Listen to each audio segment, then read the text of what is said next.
अब क्या होगा, रजिस्ट्रेशन से लेकर अटेंडेंस तक, पेपर के अटेंडेंस तक सारे का सारा मरला किस थ्रू होगा, बायोमेट्रिक के थ्रू होगा। ये सबसे बहुत इंपॉर्टेंट बात है। हमने अब अपने आप को अपडेट करना है, मेंटेन करना है, हमने हर लिहाज से अपनी तैयारी रखनी है ताकि हमें एनुअल में किस तरह से कोई मसला ना हो। इसमें दूसरा उन्होंने पॉइंट्स मतलब उठाया है सेंट्रल मार्किंग का, मार्किंग सिस्टम का। पहले दौर में क्या होता था कि मार्किंग अक्सर ऐसे हम सुनते थे कि मार्किंग या तो किसी सेंटर पे जहाँ पेपर हुए वहाँ पे टीचर्स बैठ के कर लेते थे मार्किंग, या अक्सर ये भी हुआ है कि कुछ अर्सा पहले ये भी होता रहा है कि टीचर्स पेपर लेके घर घर जाकर चेक किया, या उसी स्कूल में बैठ के पेपर चेक करते रहे जहाँ पेपर हुए हैं। लेकिन अब ये नहीं होगा। अब क्या होगा कि अब बोर्ड जिस सेंटर्स को मुंतखब करेगा, बोर्ड जो सेंटर बना देगा, जहां बोर्ड ने परमिशन दी सिर्फ यहाँ पेपर चेक होने, इसके अलावा कहीं पेपर नहीं चेक कर सकते, तो वही सेंटर होगा।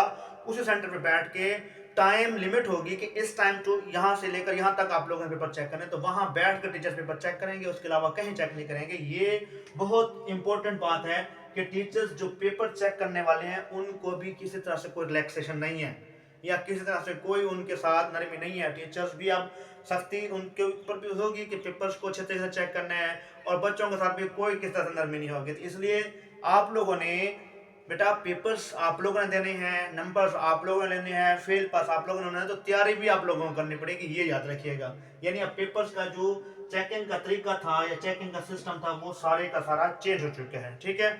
इसके अलावा है डिजिटल पेपर चेकिंग।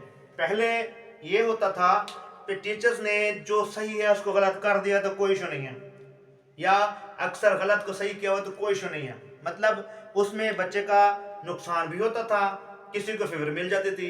लेकिन अब ये सिस्टम खत्म हो गया। जो बच्चे पढ़ने वाले थे उनके साथ नाइंसाफी होती थी, उनको अक्सर ये हम गिला सुनते आए हैं, सुनते रहे हैं कि सर हमारा पेपर तो बहुत अच्छा हुआ है, हमने तो बहुत अच्छा किया था, लेकिन नंबर्स नहीं है, तो वहाँ चेकिंग का इशू होगा, हमें मतलब चेकिंग वाले पे यकीन नहीं है।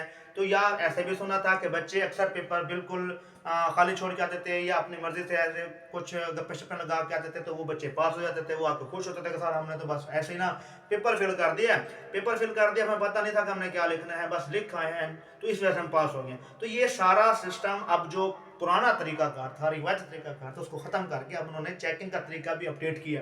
क्या किया जी, क्या करेंगे, उन्होंने एक आंसर शीट जो आप लोगों की आंसर बुक होगी, आंसर बुक को पूरी को स्कैन करेंगे, स्कैन करके उन्होंने कंप्यूटर स्क्रीन पर लगा देना है। अब जो कंप्यूटर स्क्रीन के थ्रू उनको मतलब मैच करेंगे आंसर, जो आंसर उनके साथ मैच हो रहा होगा, या जो उन्होंने तरीकाकार बताया है कंप्यूटर में, उन्होंने लैंग्वेज डाली है, उसके मुताबिक अगर कोई क्वेश्चन सही है तो उसको सही करार दिया जाएगा, कोई गलत है तो गलत करार दिया जाएगा। उसमें ये चीजें होंगी कि अक्सर बच्चों के नंबर टोटल में बड़ा फर्क आता था। किसी बच्चे के नंबर्स मतलब काउंटिंग में मसला हो गया, सपोज कि अगर किसी के आने थे 75 तो उसके 50 लगे होते थे या 52 लगे होते थे। इस तरह बाद में जब जाके बोर्ड में हम उसको मतलब अपना रीचेकिंग का मसला हल करवाते थे, रीचेकिंग करवाते थे, वो नंबर रीकाउंटिंग में बढ़ते थे, तो रीकाउंटिंग का मसला भी अब बच्चों का हल हो गया। क्या होगा, नंबर्स टोटल भी बेहतर होंगे, नंबर्स के पेपर्स की चेकिंग भी बेहतर हो जाएगी। अब कुछ बच्चों को फायदा है, कुछ बच्चों को नुकसान है। जिन बच्चों के पेपर्स अच्छे, जिन्होंने लिखे होंगे, तैयारी अच्छी की होगी, उनके लिए तो बेस्ट तरीका है ये, उनके लिए तो फायदा ही फायदा है, उनको तो मसला ही नहीं होना।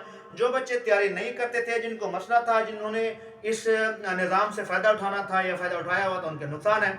इसलिए लाजमी आप लोगों को मैं बता रहा हूँ कि अब पेपर्स की चेकिंग भी डिजिटल तरीके से होगी, उसमें भी किसी तरह से कोई रियायत नहीं होगी। तो इसलिए हमें हर लिहाज से तैयार रहना है। इसके अलावा एक और पॉइंट है कि ऑब्जेक्टिव पेपर को हम